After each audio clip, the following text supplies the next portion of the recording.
Well, good morning, friends. Father Frank Pavone here, National Director of Priests for Life. Welcome to our brief morning broadcast in which I want to give you the daily election challenge of the day. Action items that we've been promoting each day that you can do to help educate and mobilize voters. That's the name of the game right now. It is get out the vote season. It is time to multiply your vote. You each have one vote. And I cast mine here in Florida yesterday, but we can influence countless other votes, and we're giving you the tools to do exactly that. If you go to dailyelectionchallenge.com, you'll see various action items we've been giving one day at a time for the last several days, and we'll continue to do so through Election Day this coming Tuesday. And the one I want to focus on today is sermons. We have set up a page called sermons.prolifevote.com. Prolifevote.com is our main election webpage, but if you put the word sermons in front of it, sermons.prolifevote.com, you'll be able to see various homilies that I've given right from the place where I am talking to you right now. We have our TV studio and we have a studio chapel. And I have been preaching throughout this year in preparation for these elections very explicitly about the guidance that the church gives us, the guidance that common sense gives us, the guidance that patriotism gives us. And brothers and sisters, I have been very clear, very explicit. I've left nothing to the imagination. I've pointed out the insanity of the kinds of policies and platforms of the Democrat Party that's been promoting child killing, the suppression of the church, the ripping up of the Constitution, the destruction of our borders and of our security and our communities, insane policies. And we have been making this very clear, very explicit, including in sermons, including in the preaching of the Word of God. And sermons.prolifevote.com, I'm asking you to go there and each day, it's not just one sermon where a priest is talking about the elections or one sermon where a priest is saying, don't vote for the Democrats. These are dozens of sermons in detail, using various aspects from the Word of God to make the case very plainly and very clearly, quoting from the Second Vatican Council, quoting from John Paul II Evangelium Vitae, quoting from the United States bishops living the gospel of life, quoting from all sorts of other sources, including the Catechism, making it clear, not leaving anything to chance, not leaving anything to guesswork, not leaving anything to the imagination, not leaving a wink or a nod, but connecting the dots and coming right out and saying we cannot vote for Democrat candidates. And I don't make the case simply that, well, it's not Catholic to vote for Democrat candidates. I'm making the case that it doesn't line up with love for America.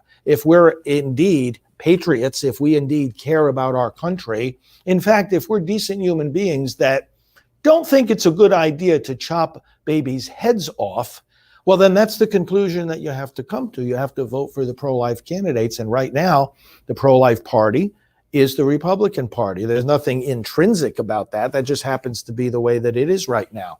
If tomorrow the party swapped positions on these fundamental issues, well, our message would still remain the same. You vote for those that are upholding the country you love. You can't lead a country if you don't love the country. You vote for those that don't believe in chopping babies' heads and arms and legs off. You stick with what makes sense. You see, some people have been arguing, well, is it sin to vote the Democrat ticket? Is it sin? Is it sin? Is it sin? And people can get into all kinds of fancy theological and canonical arguments. Well, I leave that to the theologians. I mean, I have a degree in theology, but I'll leave that to the theologians and I'll leave that to the canon lawyers. I'm not asking simply whether it's sin to vote for these Democrats. I'm asking whether it's sane. And that's the question that has to be asked first.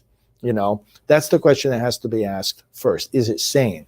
So sermons.prolifevote.com. Many people are thirsting for a clear voice from the pulpit. That's why our ministry was started. We've been doing this for 27 years, getting some clarity into the pulpit about pro-life and about politics. 27 years. That's what our whole ministry has been based around. Priests for life. So the original focus, the core focus is we have to help the clergy to open their mouths. Sometimes people say to me, well, priests for life, isn't every priest for life? And I say, well, you know, priests are for life, but we just help them to say so. There are some who aren't, strangely enough, and they really need some counseling. But priests for life, let's give priests their voice, and let's give you our voice. And that's what we're doing with this particular project. If you go to sermons.prolifevote.com, you'll see there, and you'll have plenty of choices, Bob. Plenty of choices. We're going to say some things to Bob here. Bob, I think you made a mistake by coming on here this morning, because I'm going to use your name and I'm going to use your comment as a good example of what I'm talking about here. The way that people insanely deflect from the main point. Babies' heads are being chopped off, but no. Can't have priests talk about that, because after all, some priests have done bad things, molesting children, as some teachers have done, and as some people, oh my goodness, parents have done some bad things too, and therefore parents can't say anything about anything. You think that people are supposed to stop talking about immoral activity because people have done immoral activity. That's the insane logic of people like Bob. People have done wrong things. Therefore, people can't talk about not doing wrong things. Thanks, Bob, for that lesson in absurdity. But brothers and sisters, the point is priests have to open their mouths. Otherwise, evil multiplies, evil continues. And some people think they can come forward and ask for your vote to lead this country when they don't know how to lead themselves out of their own front door. They don't know the difference between right and wrong. A people cannot govern themselves, and George Washington and John Adams and all our other founders made this clear, that you can't set up a system of self-governance if you don't know the difference between right and wrong. Because a people governing themselves have to decide together which direction their public policies are going to go. Well, which direction do you want them to go? In the direction of what is good for the country, good for their families, for their churches, good for public morality? You want it to go in the direction of what is good, or you want it to go in the direction of what is evil? Well, how can a people govern themselves? I mean, we have the mechanism to govern ourselves. We elect lawmakers and then they make laws. Right? We elect people who put judges on the courts, and then they make judicial decisions. So the point is, what kind of decisions are these going to be? Decisions that allow for the killing of babies by abortion, decisions that allow any kind of other evil.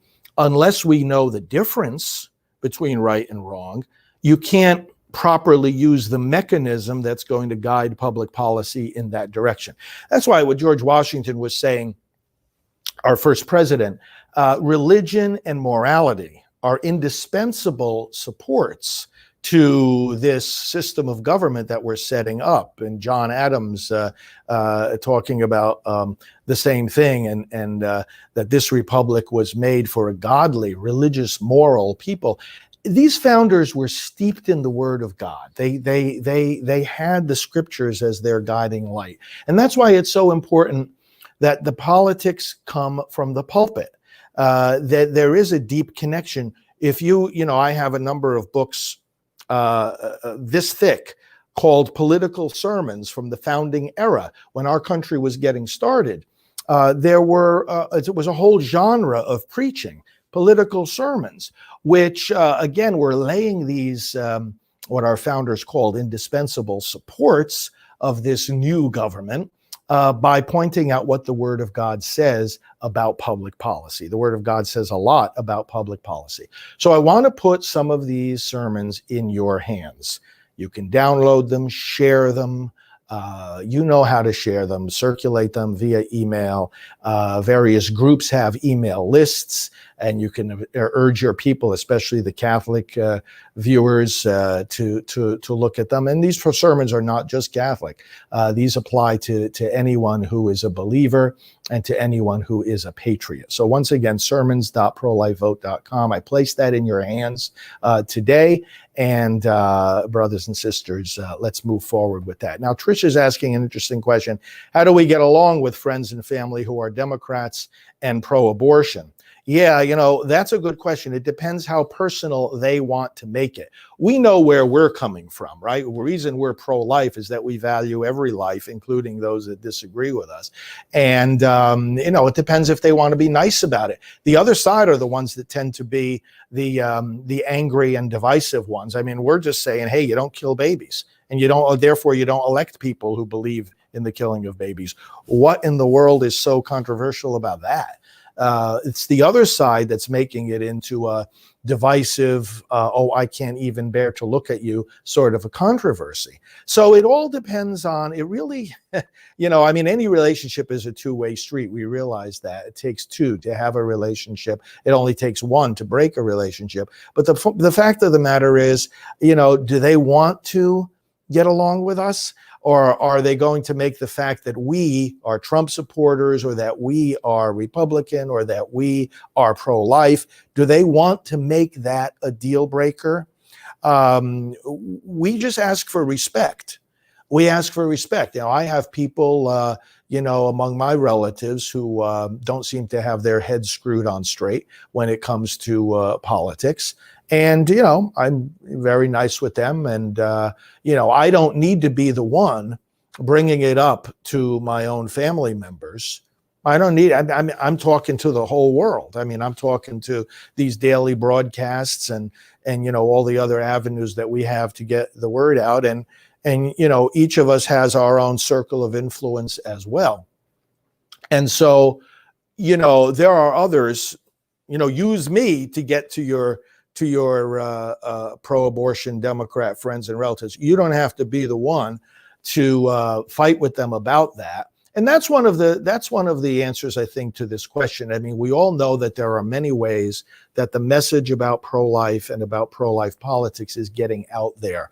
Maybe, in various circumstances, the smart thing to do is to say, hey, listen, we know that we are not on the same page on this, but, check out Father Frank's website. We don't have to argue about it. Check out this other website. Check out this social media platform. If you're interested in hearing something about the other side, or about why, I believe this way, because really there are two different approaches here. One is a person who says, yeah, I'm really interested in hearing, why do you support the president, or why do you vote pro-life? Tell me, and they're really interested to know. Others are just venting. Others just want to fight and to be belligerent. And there's no need to take them up on that. Okay, so that's our daily election challenge today, my friends. Let's pass it along, and then we'll be back at 10 a.m. Eastern time with our daily mass, and we'll be there with you throughout the day. There's 2 rallies today for that the president is giving. We'll be broadcasting them, and then one is going to be here in Florida, actually, and then we'll be on tonight as well for the 9 o'clock hour. We have Janet coming on at 3:30. Many good programs throughout the day to continue to help you prepare for this great election. God bless. Have a great day.